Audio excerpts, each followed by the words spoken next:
फूलों की घाटी की कहानी। बहुत समय पहले की बात है। एक छोटे से गांव में एक गरीब किसान रहता था।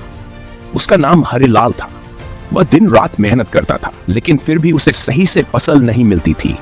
गांव के लोग भी उसकी स्थिति से दुखी थे, लेकिन उनके पास उसकी मदद करने का कोई तरीका नहीं था। एक दिन हरिलाल ने सोचा कि शायद उसकी किस्मत उसे किसी दूरस्थ स्थान पर ले जाकर कुछ अच्छा दे सकती है। उसने एक पुराने ज्ञानी से सुना था कि एक रहस्यमय फूलों की घाटी है, जहां की मिट्टी में जादू है और वहां उगने वाले फूल हर समस्या का समाधान कर सकते हैं। हरिलाल ने तय किया कि वह उस घाटी की खोज करेगा। हरिलाल ने अपने साथ कुछ जरूरी सामान लिया और एक लंबी यात्रा पर निकल पड़ा।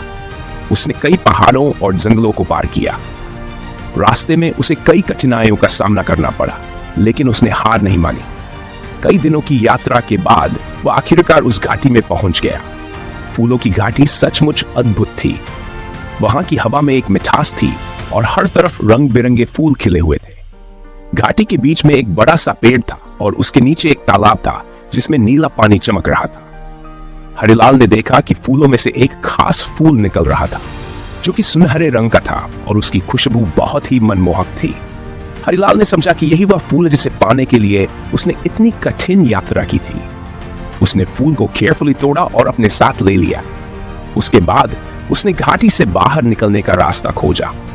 जब हरिलाल गांव में वापस आया तो उसने फूल को गांव के लोगों को दिखाया।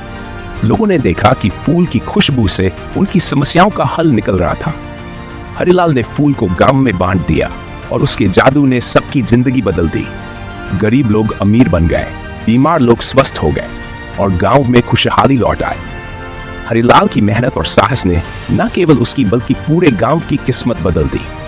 गांव के लोग हरिलाल के प्रति आभारी थे और उन्होंने उसे सम्मानित किया।